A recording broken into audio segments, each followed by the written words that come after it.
പുതിയൊരു വീട് പണിയുമ്പോൾ എല്ലാവർക്കും ഉള്ളൊരു സംശയമാണ്, ഒരു നില വീടാണോ രണ്ട് നില വീടാണോ ലാഭം എന്നുള്ളത്. സാധാരണഗതിയിൽ ചിന്തിക്കുമ്പോൾ രണ്ട് നില വീട് തന്നെയായിരിക്കും ലാഭം. അതിന് ഫൗണ്ടേഷൻ്റെ ആവശ്യമില്ല എന്നുള്ളത് ഒഴിച്ചാൽ ബാക്കി വരുന്ന എല്ലാ പണികളും നല്ല രീതിയിൽ ഒരു സ്റ്റെയർ കേസ് പണിയാണെങ്കിൽ ഒരു ബെഡ്റൂമിൻ്റെ കാശ് അതിന് തന്നെ നീക്കി വെക്കേണ്ടതായിട്ട് വരും.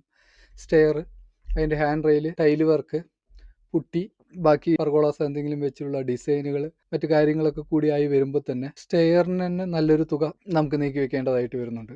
അതുകൂടാതെ താഴത്തെ സ്റ്റെയർ കേസിൻ്റെ ആ ഏരിയ കൂടി നമുക്ക് നഷ്ടമായിട്ട് വരും. ഇത് കഴിഞ്ഞ് സ്റ്റെയറിൻ്റെ വർക്ക് കഴിഞ്ഞ് നമ്മൾ ആദ്യം എത്തിച്ചേരുന്നത് ഫ്രണ്ടിലെ ഒരു ഹാളിലേക്കായിരിക്കും.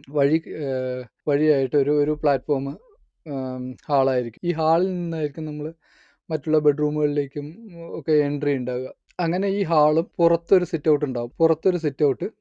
ഈ ഒരു hall 300 to 350 square feet area നമുക്ക് ഇതിനു വേണ്ടി മാത്രം മാറ്റിവെക്കേണ്ടതായിട്ട് വരുന്നുണ്ട്. ഈ 300-350 സ്ക്വയർ ഫീറ്റ് ഏരിയ നമ്മൾ താഴത്തെ റൂമിലേക്ക് ചെയ്യുകയാണെങ്കിൽ റൂമുകളുടെ വലിപ്പം കുറച്ചുകൂടി കൂട്ടാം, അല്ലെങ്കിൽ അഡീഷണൽ ആയിട്ട് ഒരു ബെഡ്റൂം കൂടി പണിയാൻ കഴിയും. ഈ ഒരു ബെഡ്റൂം പണിയുന്നതിന് വേണ്ടിയാണ് നമ്മൾ ഈ hall, stair case, sit out ഇതെല്ലാം പണിയേണ്ടി വരുന്ന ഒരു ബെഡ്റൂമിന് വേണ്ടി മാത്രമാണ്. മെറ്റീരിയൽ കോസ്റ്റ് സെയിം ആണെങ്കിലും ഈ സാധനത്തിന്റെ ലേബർ കോസ്റ്റ് 2-3 ഇരട്ടിയായി കൂടാനുള്ള സാധ്യതയുണ്ട്. അതായത് തേപ്പിന്, പ്ലാസ്റ്ററിങ്, പെയിന്റിങ്, ഇതിനെല്ലാം അഡീഷണൽ ആയിട്ട് സ്കഫോൾഡ് മറ്റു കാര്യങ്ങളൊക്കെ സെറ്റ് ചെയ്താൽ മാത്രമേ രണ്ടാം നിലയ്ക്ക് മുകളിലുള്ള വർക്കുകൾ ചെയ്യാൻ നമുക്ക് കഴിയുള്ളൂ. അതോടൊപ്പം പണി സ്ലോ ആവാനുള്ള സാധ്യതയുണ്ട്. രണ്ടാം നില നമുക്ക് ലാഭമാകുന്നത് എപ്പോഴാണെന്ന് വെച്ചാൽ താഴത്തെ ഏരിയയുടെ സെയിം ഏരിയ മുഴുവൻ ഏരിയയിലും കൺസ്ട്രക്ട് ചെയ്യുകയാണെങ്കിൽ നമുക്കൊരു പക്ഷേ മേളിലെ നില നമുക്ക് ലാഭത്തിലാക്കി മാറ്റാൻ കഴിയും. മുകളിലെ നിലയിൽ അതേ വലുപ്പത്തിൽ കൺസ്ട്രക്ട് ചെയ്യുക എന്നുള്ളത് എല്ലാവർക്കും പോസിബിൾ ആണെന്നില്ല. ചിലർക്ക് ബഡ്ജറ്റിന്റെ പ്രശ്നങ്ങളുണ്ടാവും. അല്ലാത്തവർക്ക് ചിലപ്പം കുറച്ച് പേർക്ക് ഓപ്പൺ ടെറസ് കുറച്ച് ഭാഗം വേണം എന്നുള്ളവരുണ്ടാവും.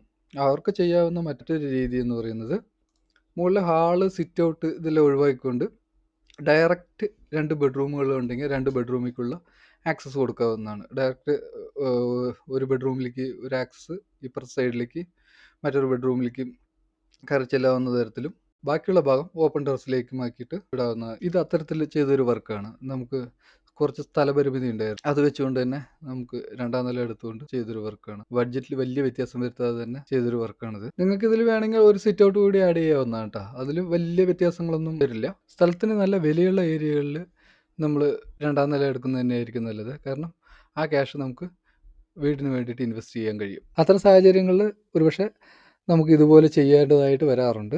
നിങ്ങൾക്ക് സ്ഥലപരിമിതി ഇല്ല എങ്കിൽ ഒന്നാം നില തന്നെയായിരിക്കും കുറേ കൂടി ഭംഗിയായിരിക്കുക. കാരണം എന്താണെന്ന് വെച്ചാൽ കുടുംബ ബന്ധങ്ങൾ തമ്മിൽ വലിയ അകൽച്ച ഉണ്ടാവില്ല. ഇപ്പോൾ 2 ഫ്ലോർ ആകുമ്പോൾ 2 വീട് പോലെ സെപ്പറേറ്റ് ആയി മാറുക. കുട്ടികളൊക്കെ മേളിലേക്ക് പോവും. അവർ ഭക്ഷണം കഴിക്കാനോ മറ്റു കാര്യങ്ങൾക്ക് മാത്രം, അത്യാവശ്യത്തിന് മാത്രം താഴത്തോട്ട് ഇറങ്ങി വരികയും ബാക്കിയുള്ള സമയം മേളിൽ ചിലവഴിക്കുകയും ചെയ്യും. മാതാപിതാക്കൾ തമ്മിൽ ഒരു അടുപ്പം ഇല്ലാതാകാനൊക്കെ രണ്ടാം നില കാരണമാകാറുണ്ട്. അല്ലെങ്കിൽ നമ്മൾ പ്രായമായവരൊക്കെയാണ് വീട്ടിൽ താമസിക്കണമെങ്കിൽ മേളിലെ നില ആരും ശ്രദ്ധിക്കാതെ പൊടി പിടിച്ച് നശിക്കുന്ന ഒരു സാഹചര്യത്തിലേക്കൊക്കെ മാറിയതായി കണ്ടിട്ടുണ്ട്. അതുപോലെ തന്നെ ചെറിയ മെയിൻ്റെനൻസ് ജോലികൾക്ക് പോലും നമ്മൾ അതിൻ്റെ സ്കിൽഡ് ലേബേഴ്സിനെ വിളിച്ച് വർക്ക് ചെയ്യിപ്പിക്കേണ്ട ഒരു സാഹചര്യം വരാറുണ്ട്. കാരണം എന്താണെന്ന് വെച്ചാൽ മേളിൽ കയറി പണിയാനും മറ്റു കാര്യങ്ങൾക്ക്, ചെറിയൊരു ടാങ്ക് ക്ലീൻ ചെയ്യാൻ പോലും നമുക്ക് രണ്ടാം നിലയും കയറി മേളിലേക്കൊക്കെ പോകേണ്ട ഒരു അവസ്ഥ വരുമ്പോൾ നമ്മളത് പുറമേ ഉള്ള ഒരാളിനെ ഏൽപ്പിക്കാനും കൂടുതൽ നമുക്ക് പണച്ചെലവ് വളരെ കൂടുതലാണ്. എല്ലാത്തിനും ഇനിയൊരു പെയിൻറ്റിങ് ചെയ്യാനോ റീപെയിൻറ്റിങ് ചെയ്യുന്നതിനോ അല്ലെങ്കിൽ മറ്റെന്തെങ്കിലും കാര്യങ്ങൾക്കൊക്കെ ആയിട്ട് ചെറിയ വർക്കുകൾക്ക് പോലും നമുക്ക് സ്വയം ചെയ്യാൻ പറ്റാത്തൊരവസ്ഥ. പ്രായമായ ആളുകളൊക്കെ ഉള്ള വീടാണെങ്കിൽ തീർച്ചയായിട്ടും ഒന്നാം നിലയായിരിക്കും നിങ്ങൾക്ക് ഏറ്റവും ബെറ്റർ ആയിരിക്കുക. വീട് എന്ന് പറയുന്നത് ഓരോരുത്തരുടെ സ്വപ്നമല്ലേ, അതിൽ നിങ്ങൾ തന്നെ തീരുമാനം എടുക്കുക. അതോടൊപ്പം ഈ കാര്യങ്ങൾ കൂടി മനസ്സിൽ വെക്കുന്നത് നന്നായിരിക്കും.